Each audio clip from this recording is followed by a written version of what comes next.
Flávio, quando você começou, isso lá em 1947, com 10 anos de idade, não foi com pensamento mental, não foi com pensamento de competição, mas foi por uma questão de saúde. Exatamente.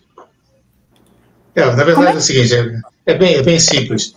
Quer dizer, eu tinha asma, sofria brutalmente de asma, e qualquer contato, qualquer lugar que eu fosse, sempre havia uma razão para ter. Evidentemente tinha uma parcela emocional gigantesca, mas havia a alergia à poeira, alergia a coisas dessa forma. Então meu pai insistiu, me tentou levar várias vezes para praticar diferentes esportes. Como ele era amigo do Hélio Gracie, então um dia ele levou na casa do Hélio. Então vamos ver se é aqui que faz. Os 3 primeiros anos, na casa do Hélio Gracie, foram meio difíceis e traumáticos, porque era um quarto pequeno, forrado, sabe, forrado as paredes, o chão, e aquilo me dava uma sensação horrível de poeira e de asma. Então eu ficava muito reticente de ir. Mas isso, depois, com algum tempo, foi superando gradativamente. Mas foi por questão de saúde, exatamente, não tinha outra finalidade. E até eu vou dizer o seguinte, eu só me entusiasmei pela primeira vez com o Hélio, porque ele me pediu para fazer uma quedinha dele, no primeiro dia que eu vi. Era um sotogalho para passar a perna, dar um ganchinho e derrubá-lo. Aquilo me entusiasmou, porque eu era um menino franzino, tinha dificuldade para praticar esporte, qualquer coisa. Derrubar um homem, aquilo para mim me fascinou. Mas a frequência, a casa dele era difícil, muito difícil. Eu só me libertei disso mais tarde, quando a Academia Gracie grande foi fundada, e o Hélio foi me buscar na escola, disse, agora você vai treinar para valer. E aí eu comecei a treinar, isso já em 1951, uma coisa assim. Fazem só 72 anos que eu pratico. Não, mas isso foi na Avenida Rio Branco? Não, primeiro foi na casa dele, que era na Praia do Flamengo. E da Avenida Rio Branco foi quando eu fui, quando ele acabou de inaugurar a Academia de Rio Branco, então ele me convidou para ir para lá. Me convidou não, me exigiu, né? Ele foi no meu colégio, onde eu estudava, disse, olha, você vem comigo, vou te levar de casa, você vai almoçar, e daqui para diante, à tarde, você aparece na academia. Foi quando ele me apresentou ao João Alberto Barreto, que era um garoto como eu. Eu tinha 13 e o João Alberto tinha 16. Então, aí eu me identifiquei imediatamente, e aí eu peguei para valer. Aí fui embora, não parei nunca mais. Ô, mestre, tem uma história muito peculiar, né? Que você, aos 14 anos, eu acho, 14 anos, a família Gracie, ela começou a acreditar em você. Então tem uma história, o Carlos Gracie foi para os jornais, né? E fez um desafio contra um japonês chamado Shimura, que acabou não aparecendo. Conta essa história para nós aí. Foi o seguinte, uma vez eu estou na academia, o Carlos chega para mim e diz, olha, pega o seu kimono, vem comigo. Eu sempre achava que pegar o kimono e ir com ele era uma demonstração. Mas dessa vez nós fomos para os jornais, foram 2 jornais do Rio de Janeiro. Um foi o Globo e o segundo foi à noite, que é o jornal que não existe mais. E lá chegando é que eu tomei conhecimento do que ia acontecer. Eu não sabia de nada. Quer dizer, ele chegou e começou a dizer, olha, aqui está o Flávio Berni, que veio responder o desafio do Shimura.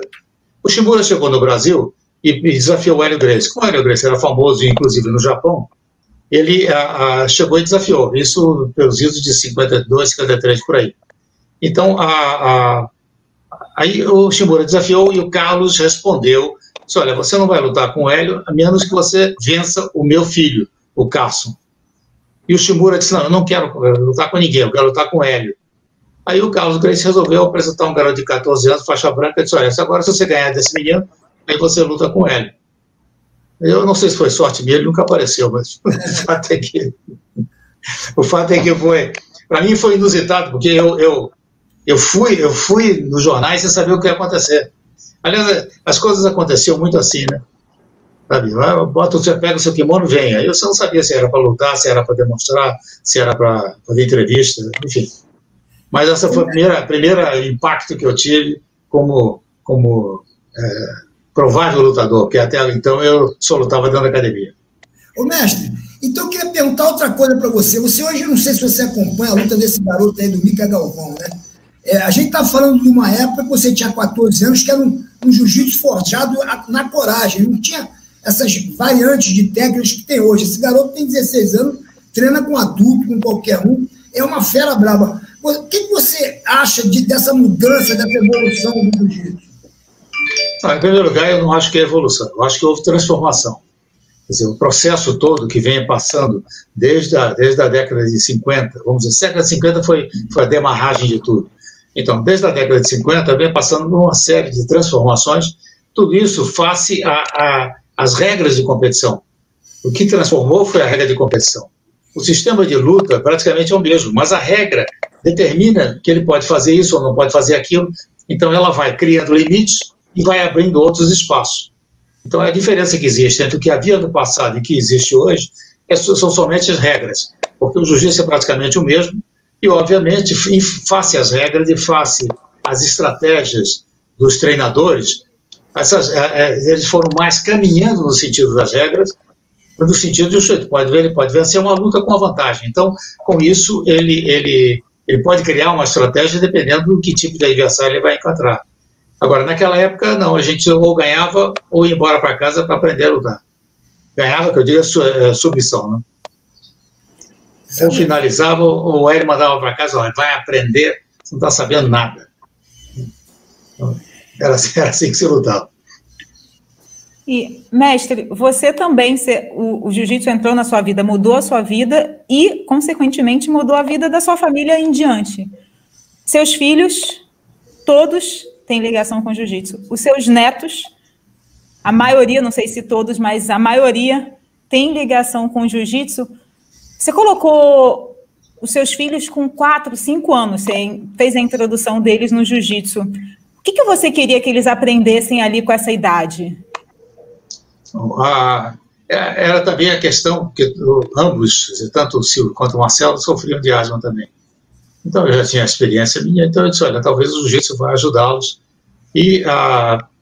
Mas o objetivo principal era uma formação básica de autodefesa para que ele pudesse ter um comportamento melhor face aos problemas naturais que toda criança vai passando em escola, sabe, coisas desse tipo. Então, o objetivo era esse, era não só o treinamento, mas principalmente o aprendizado dos fundamentos da autodefesa, o que ajudaria e ajudou muito. E no caso do Silvio Marcelo. Depois, mais tarde, o Ian, filho do Silvio, e o Kiwan, filho do Marcelo, foram ingressando gradativamente. Aí o Ian, faixa preta, foi professor. Está aí o Kiwan, que vai fazer agora uma luta de MMA, se não me engano, em 2 semanas. Tá? E tem meu filho, do Gustavo, do segundo casamento, que não quis dedicar-se, mas tinha todo o DNA para ser um excelente professor, mas não quis dedicar-se, procurou outro rumo, mas ele outro dia me ligou, ele está morando fora daqui, me ligou e disse, eu estou minha namorada, estou dando aula para ela. Então, que ótimo, então ele está encaminhado. Então, isso é o caminho natural. Então, está no DNA, que sabe? E depois, com o Silvio Marcelo, eu estou vendo, com esse menino aqui, eu estou vendo mais ou menos o que eu fazia. Eu comecei a apertar os dois. Apertar, sabe? Se é para fazer, vai fazer bem feito. E se para fazer bem feito, você tem que, sabe? Naquela época era um pouco mais rigoroso o tipo de treinamento, me treinava muito, vale tudo, né? Muito vale tudo, que era a base, praticamente, de todo o treinamento de luta de autodefesa. Então, eu impunha muito a eles. E isso, às vezes, tinha a reclamação da mãe, você exige demais desses meninos e tal. Aí vieram os casca-grossa que viraram, e com sucesso total. Ô, mestre, eu posso ser prova disso, que eu treinei com os dois, né? Treinei com o Silvio, e treinei muito com o Marcelo também, lá no Rio. O Silvio chegou depois, né? Mas você, exatamente dessa época do Vale Tudo, na época que o jiu-jitsu desafiava as demais modalidades, né? Para se firmar, né? Porque normalmente se conhecia mais as outras artes do que o próprio jiu-jitsu. Você também fez judô. Conta um pouquinho dessa época aí, para nós aí.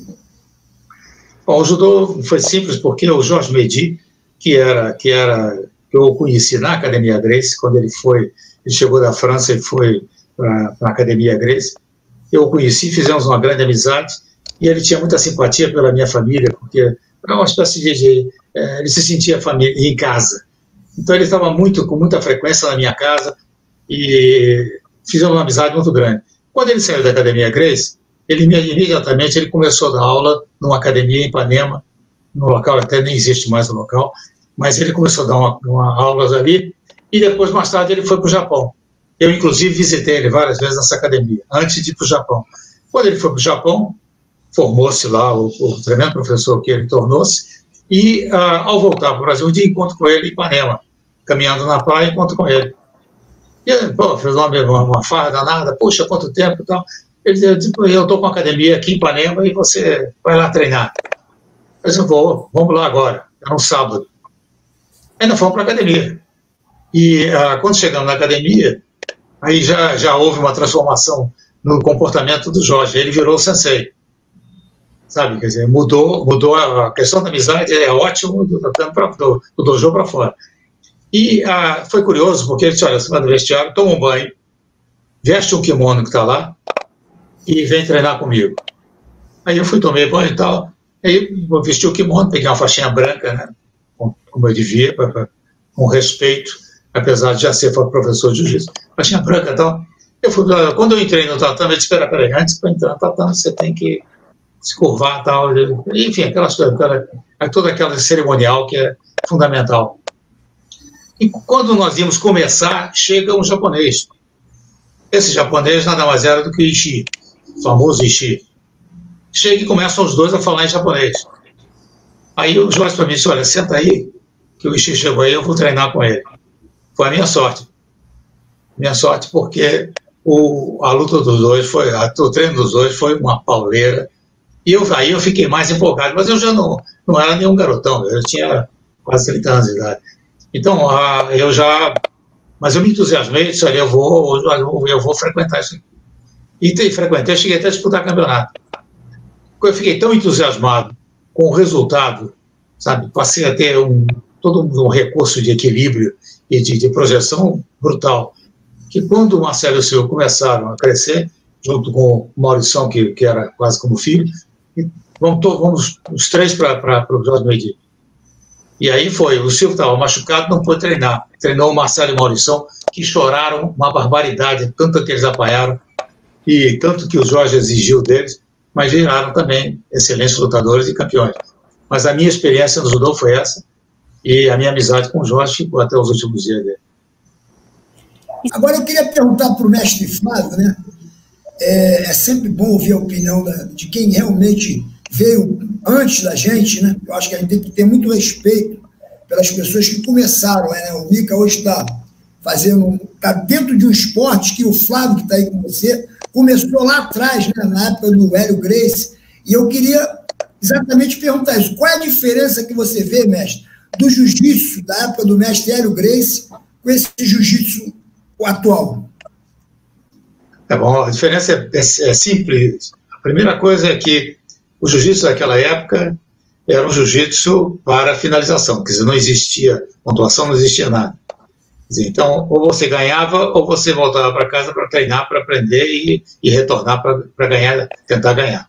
Então, esse era o objetivo. Então, não se trabalhava e não se treinava e não se preparava com o objetivo de você criar uma estratégia de jogo para pontuação, mas sim para finalização. Então, só valia isso.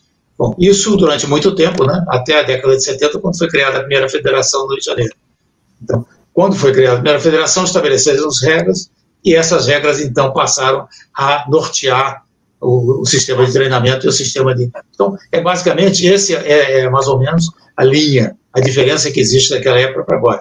E outra coisa é o seguinte, a nossa preparação era 100% dentro do tatame. 100%. Quer dizer, a gente não tinha nenhuma preparação externa. Não se fazia nada além de fazer aquilo que a gente fazia. Isso, estou falando na década de 50. Uma corrida ou uma nadada? Eu fazia corrida por conta própria, mas não era parte do treinamento. Quer dizer, nem peso, nada disso. Sabe, eu fazia peso, porque eu gostava de fazer, e o Hélio me criticava, tá ficando grosso e tal, e, sabe, fazer levantamento de peso. Eu não vou levantar peso, eu fazia musculação por conta própria, não tinha nem orientação de ninguém. Tanto que eu tenho os ombros estourados graças a essa loucura que eu fazia. Sabe, levantar qualquer peso, fazer qualquer coisa, sem nenhuma técnica. E era só um entusiasmo. E realmente eu com a idade desse menino, era forte pra caramba. Eu sabe? Porque eu tinha todo esse recurso que eu buscava. Eu fui um dos primeiros camaradas a correr na praia, que o pessoal sabe, olhava como que será ladrão, o bicho está correndo sozinho na praia. Então, coisa que não acontecia naquela época. Então eu corria na praia, só isso, era correr na praia e fazer musculação à minha moda, sem orientação alguma. Eram as únicas coisas. Agora, não era recomendação, e até porque o Hélio condenava essa parte de musculação, porque dizia que você perde a habilidade, você perde a mobilidade, isso eram coisas essenciais.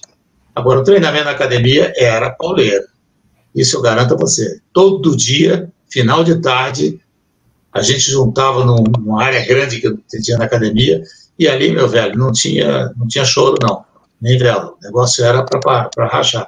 E aí apareciam que o Hélio e o Carlos eram uma espécie de garimpeiros, né? Eles andavam pelo Rio de Janeiro caçando gente para lutar vale tudo. E levavam os caras para a academia. Então, das cascas grossas da estiva, então, tinha uns monstros. O Valdemar Santana era um estivador. Era forte pra caramba, sabe? Não tinha pescoço, o trapézio saía da orelha aqui e até no ombro. Então, você lutar com um cara desse, pegar no estrangulamento era quase impossível. Sabe, o braço do cara, o cara carregava a saca de 60 quilos no lombo, subia uma rampa, jogava dentro do navio, isso durante o dia inteiro, você imagina a força que esse homem tinha. Então, a gente tinha esse tipo de treinamento, e era um negócio divertido. Agora, tinha que estar bom, porque a coisa não era para brincar, não. Tem muita gente que via assim, vocês treinavam ali, era treino, não. Toda noite era quase luta. Quer dizer, quase luta, porque às vezes havia certo controle do Hélio para não esquentar demais. E havia aquele vale-tudozinho, né? Quer dizer, que a gente fazia muitas vezes, não valia soco, pontapé, mas valia tapa de mão aberta, que é pior do que soco, né?